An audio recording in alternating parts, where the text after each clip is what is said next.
Bidadi township ವಿಚಾರವಾಗಿ ಸದನದಲ್ಲಿ ಪ್ರಸ್ತಾಪಿಸುವ ಭರವಸೆ ನೀಡಿದ್ದ ಬಿಜೆಪಿ ಜೆಡಿಎಸ್ ಮೈತ್ರಿ ಪಕ್ಷಗಳು ಕಲಾಪದ ಆರಂಭದಿಂದಲೂ ಕೂಡ ನಾಗೇಂದ್ರ ರಾಜೀನಾಮೆಗೆ ಪಟ್ಟು ಹಿಡಿದು ಹೋರಾಟ ಮಾಡ್ತಿವೆ. ಸಚಿವ ನಾಗೇಂದ್ರ ರಾಜೀನಾಮೆಗಳೇ ಅವರ ಮುಂದೆ ಬಿಡದಿ ಟೌನ್ಶಿಪ್ ಸಮರ ಪಕ್ಕಕ್ಕೆ ಸರಿದಿದೆ. ಸದನದಲ್ಲಿ ಬಿಡದಿ ಭೂಸ್ವಾಧೀನ ವಿಚಾರ ಹೋರಾಟ ಮಾಡ್ತೀವಿ ಅಂದಿದ್ದ ದೋಸ್ತಿ ಪಕ್ಷಗಳ ಮಾತು ತಪ್ಪಿದೆ. ಆದ್ದರಿಂದ ರೇಷ್ಮೆ ನಗರಿ ರಾಮನಗರ ಭಾಗದ ರೈತರಲ್ಲಿ ದೋಸ್ತಿಗಳ ಹೋರಾಟದ ಮೇಲೆ ರೈತರ ಅಸಮಾಧಾನ ಮೂಡಿದೆ. ಹಾಗಾಗಿ ಇಂದು ಫ್ರೀಡಂ ಪಾರ್ಕಲ್ಲಿ ರೈತರೇ ಹೋರಾಟಕ್ಕೆ ಕರೆ ನೀಡಿದ್ದು ವಿಧಾನಸೌಧ ಚಲೋಗೆ ಮುಂದಾಗಿದ್ದಾರೆ. ಬಿಡದಿ ಟೌನ್ಶಿಪ್ ಕೈ ಬಿಡುವಂತೆ ಆಗ್ರಹಿಸಿ ಬಿಡದಿಯಿಂದ ಸಿಲಿಕಾನ್ ಸಿಟಿಗೆ ರೈತ ಪಡೆ ಪಯಣ ಬೆಳೆಸಿದೆ. ಬಿಡದಿ ರೈತರ ಹೋರಾಟ ಸರ್ಕಾರಕ್ಕೆ ಈಗ ದೊಡ್ಡ ತಲೆನೋವಾಗಿದೆ.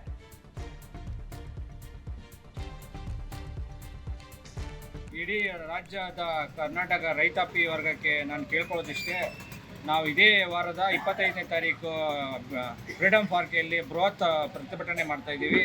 ಹಾಗಾಗಿ ಎಲ್ಲ ರೈತ ಬಂಧುಗಳು ನಮಗೋಸ್ಕರ ಕೈ ಜೋಡಿಸ್ಬೇಕಂತ ಮನವಿ ಮಾಡ್ತಾ ಇದ್ದೀವಿ.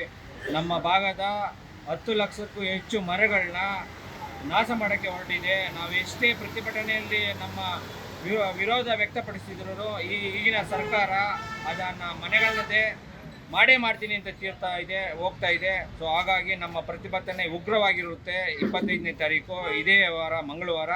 ಸೊ ದಯವಿಟ್ಟು ಎಲ್ಲ ರೈತ ಬಂಧುಗಳು ಬಂದು ಸಹಕರಿಸಬೇಕಾಗಿ ಕೇಳ್ಕೊತಾ ಇದ್ದೀವಿ. ಇಡೀ ರಾಜ್ಯದ ಕರ್ನಾಟಕ ರೈತಾಪಿ ವರ್ಗಕ್ಕೆ ನಾನು ಕೇಳ್ಕೊಳ್ಳೋದಿಷ್ಟೇ, ನಾವು ಇದೇ ವಾರದ 25ನೇ ತಾರೀಕು ಫ್ರೀಡಂ ಪಾರ್ಕಲ್ಲಿ ಬೃಹತ್ ಪ್ರತಿಭಟನೆ ಮಾಡ್ತಾ ಇದ್ದೀವಿ.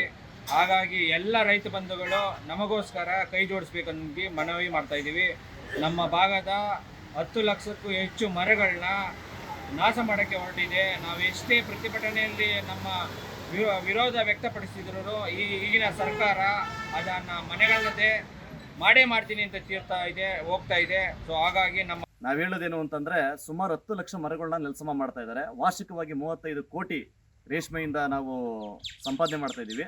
ಎಲ್ಲ ಒಂದು ಗ್ರಾಮಗಳಿಂದ 26 ಕಂದಾಯ ಗ್ರಾಮಗಳಿಂದ ಇಂತಹ ಆಮೇಲೆ 5 ರಿಂದ 6 ಲಕ್ಷ ಲೀಟರ್ನ ಹಾಲನ್ನು ಉತ್ಪಾದನೆ ಮಾಡ್ತಾ ಇದ್ದೀವಿ, ಹೈನುಗಾರಿಕೆ ಮಾಡ್ತಾ ಇದ್ದೀವಿ. ಇಲ್ಲಿ ನಾವೇನು ಹೇಳೋದು ಅಂತಂದ್ರೆ ಇಂಥ ಒಂದು ಸಮೃದ್ಧವಾದಂಥ ಪ್ಲೇಸ್ ನೀವೇನು ಹಿಂದೆ ನೋಡ್ತಾ ಇದ್ದೀರೋ, ಇಂಥ ಪ್ರಕೃತಿಯನ್ನ, ಇಂಥ ಪರಿಸರವನ್ನ, ಇಂಥ ಇದನ್ನ ಸರ್ವನಾಶ ಮಾಡ್ತಾ ಇದ್ದಾರೆ. ದಯವಿಟ್ಟು ಏನೊಂದು 25ನೇ ತಾರೀಕು ಫ್ರೀಡಂ ಪಾರ್ಕಲ್ಲಿ 10 ಗಂಟೆಗೆ ಏನು ಪ್ರಾಂತ ರೈತ ಸಂಘದಿಂದ ಒಂದು ಕಾರ್ಯಕ್ರಮ ಹಮ್ಮಿಕೊಂಡಿದ್ದವೋ ಪ್ರತಿಯೊಬ್ಬರು ಬಂದು ಎಲ್ಲರೂ ಕೂಡ ಇದರಲ್ಲಿ ಭಾಗವಹಿಸಬೇಕು. ಮತ್ತು ನಿರ್ಣಾಯಕ ದಿನ ಅವತ್ತು ಏನಾಗುತ್ತೆ ಅಂದರೆ ಬಿಡದಿ ಟೌನ್ಶಿಪ್ ಅನ್ನೋದು ಅಂತಿಮವಾಗಬೇಕು, ನಿರ್ಣಾಯಕ ದಿನ ಆಗಬೇಕು ಅಂತ ಅಂದ್ಕೊಂಡು ನಾವು ಹೋರಾಟ ಮಾಡ್ತೀವಿ. ದಯವಿಟ್ಟು ಕರ್ನಾಟಕದ ಮೂಲೆ ಇರುವಂತಹ ರೈತರುಗಳು, ರೈತ ಮುಖಂಡರುಗಳು ದಯವಿಟ್ಟು ಬಂದು ಈ ಒಂದು ಬಿಡದಿ ಟೌನ್ಶಿಪ್ನ ವಿರೋಧವಾಗಿ ನಾವು ಏನು ಹೋರಾಟ ಮಾಡ್ತೀವಿ ಇದಕ್ಕೆ ನಿಮ್ಮ ಒಂದೆಲ್ಲ ಸಪೋರ್ಟ್ ಮಾಡಬೇಕು ಅಂತೇಳಿ ನಾವು ಕೇಳ್ಕೊತಾ ಇದ್ದೀವಿ.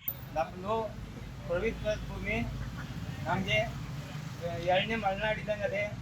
ನಾವು ಈ ಜಮೀನಂತೂ ಬಿಟ್ಕೊಳಕ್ಕೆ ನಾವು ತಯಾರಾಗಿಲ್ಲ.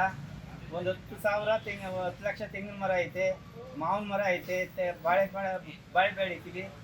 ಆಮೇಲೆ ಏನು ಅಡಿಕೆ ಇದೆ, ಸಪೋಟೊ ಇದೆ, ರೇಷ್ಮೆ ಇದೆ. ಇಷ್ಟೆಲ್ಲ ವ್ಯವಹಾರ ಮಾಡಿಕೊಂಡು ನಾವು ಇದೆ ಬರಡು ಭೂಮಿ ಅಂತ DK ಮಾತಾಡ್ತಾ ಇರ್ತಾರೆ.